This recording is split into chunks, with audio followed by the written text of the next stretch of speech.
मैं एक जवान शादीशुदा महिला हूँ। मेरी उम्र करीब 28 साल है और मेरी करीब 1 साल पहले ही शादी हुई है। लेकिन पति विदेश में चला गया, जिसके बाद मैं अपने देवर के नजदीक आ गई। सर्दी के मौसम में देवर ने पति की कमी को पूरा किया। दरअसल मेरी शादी सुकेश नाम के लड़के के साथ घर वालों ने की है, लेकिन जवानी के इस वक्त में पति मुझे छोड़कर विदेश चला गया, जिसके बाद मेरे लिए कुछ जिंदगी में रस नहीं रहा। पति भी विदेश में होने के चलते कभी कभार बात करता है। शादी से पहले मुझे विश्वास था कि मैं उससे प्यार करना सीख सकती हूँ और मैंने किया भी, लेकिन वो अभी तक मुझसे प्यार नहीं कर पाया है। मैं हमेशा उसके प्यार के लिए तरसता रहती हूँ।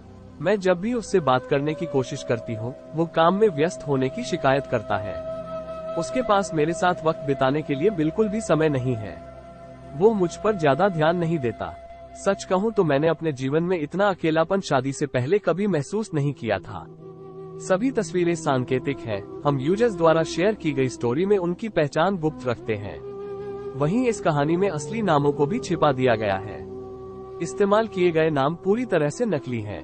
सुकेश के साथ चीजें बेहतर नहीं हो पाने की वजह से मैं अपना सारा समय अपनी सास के साथ बिताने लगी।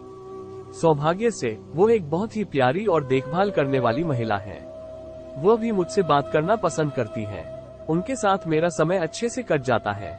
लेकिन जब रात आती है तो मुझे भी लगता है कि दूसरी महिलाओं की तरह मैं भी अपने पति के साथ रोमांटिक पल बिताऊं, लेकिन मेरी किस्मत में ऐसा नहीं था। हमारी शादी को 1 साल ही हुआ है। ऐसे में हम कुछ ही बार इंटीमेट हुए हैं, वो भी उसके मूड के हिसाब से। मेरी जरूरतों और चाहतों की उसने कभी परवाह नहीं की थी। मेरी कहानी। मैं 45 साल की हूँ। मेरे 10 साल छोटे लड़के से संबंध है, क्योंकि मेरे पति मेरी जरूरतों को नहीं समझते। मैं अपनी शादी में बहुत ही कमजोर महसूस कर ही रही थी कि इस बीच विशाल का छोटा भाई ऋषभ न्यूजीलैंड से अपनी नौकरी छोड़कर भारत वापस आ गया। मैं उससे पहली बार मिल रही थी। मैंने उसे शादी में नहीं देखा था। ऐसा इसलिए क्योंकि उसे उस समय वापस आने के लिए वीजा नहीं मिला था।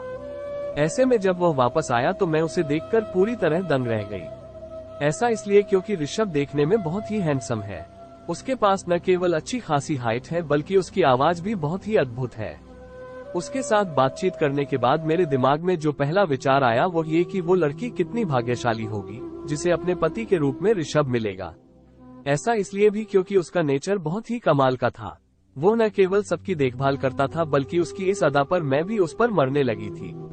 मेरी कहानी। मैं अपने पति से तंग आ चुकी हूँ। मैंने उसे कई बार रंगे हाथों पकड़ा है। ऋषभ इतना हैंडसम था कि मेरा ध्यान उस पर से हट ही नहीं रहा था। मैं नहीं जानती कि मुझे क्या हो रहा है, लेकिन धीरे धीरे मैं उसके प्यार में पड़ गई। ये सब मेरे साथ इसलिए भी हो रहा था क्योंकि मेरा पति मुझ पर बिल्कुल भी ध्यान नहीं देता था। मैंने ऋषभ के साथ नजदीकियां बढ़ानी शुरू कर दी थी। मैंने उसे हर दिन खाना देना शुरू किया।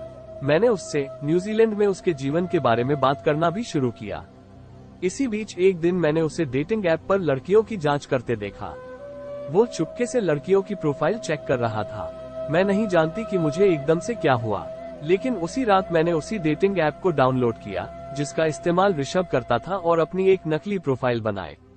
मैंने सूर्यास्त की ओर फेस करते हुए अपनी एक बहुत ही सुंदर तस्वीर लगाई ताकि वो मेरा चेहरा न देख सके। यही नहीं, जैसे ही मैंने एक दिलचस्प बायो ऐड किया, वो मुझसे कनेक्ट हो गया। हम दोनों आपस में बहुत सारी बातें करने लगे। वो मुझ पर ज्यादा ध्यान नहीं देता। सच कहूँ तो मैंने अपने जीवन में इतना अकेलापन शादी से पहले कभी महसूस नहीं किया था। सभी तस्वीरें सांकेतिक हैं। हम यूजर्स द्वारा शेयर की गई स्टोरी में उनकी पहचान गुप्त रखते हैं। वहीं इस कहानी में असली नामों को भी छिपा दिया गया है।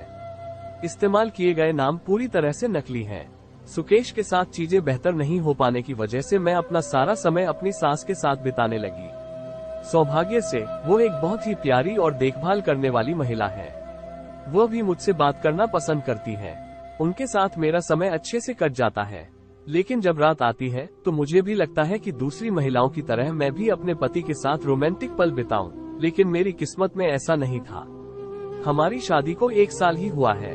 ऐसे में हम कुछ ही बार इंटीमेट हुए हैं, वो भी उसके मूड के हिसाब से। मेरी जरूरतों और चाहतों की उसने कभी परवाह नहीं की थी। मैं अपनी शादी में बहुत ही कमजोर महसूस कर ही रही थी कि इस बीच विशाल का छोटा भाई ऋषभ न्यूजीलैंड से अपनी नौकरी छोड़कर भारत वापस आ गया। मैं उससे पहली बार मिल रही थी। मैंने उसे शादी में नहीं देखा था। ऐसा इसलिए क्योंकि उसे उस समय वापस आने के लिए वीजा नहीं मिला था। ऐसे में जब वह वापस आया तो मैं उसे देखकर पूरी तरह दंग रह गई। ऐसा इसलिए क्योंकि ऋषभ देखने में बहुत ही हैंडसम है। उसके पास न केवल अच्छी खासी हाइट है बल्कि उसकी आवाज भी बहुत ही अद्भुत है। उसके साथ बातचीत करने के बाद मेरे दिमाग में जो पहला विचार आया वो ये कि वो लड़की कितनी भाग्यशाली होगी जिसे अपने पति के रूप में ऋषभ मिलेगा। ऐसा इसलिए भी क्योंकि उसका नेचर बहुत ही कमाल का था। वो न केवल सबकी देखभाल करता था बल्कि उसकी इस अदा पर मैं भी उस पर मरने लगी थी। मेरी कहानी, मैं अपने पति से तंग आ चुकी हूँ। मैंने उसे कई बार रंगे हाथों पकड़ा है। ऋषभ इतना हैंडसम था कि मेरा ध्यान उस पर से हट ही नहीं रहा था। मैं नहीं जानती कि मुझे क्या हो रहा है, लेकिन धीरे धीरे मैं उसके प्यार में पड़ गई। ये सब मेरे साथ इसलिए भी हो रहा था क्योंकि मेरा पति मुझ पर बिल्कुल भी ध्यान नहीं देता था। मैंने ऋषभ के साथ नजदीकियां बढ़ानी शुरू कर दी थी। मैंने उसे हर दिन खाना देना शुरू किया। मैंने उससे न्यूजीलैंड में उसके जीवन के बारे में बात करना भी शुरू किया।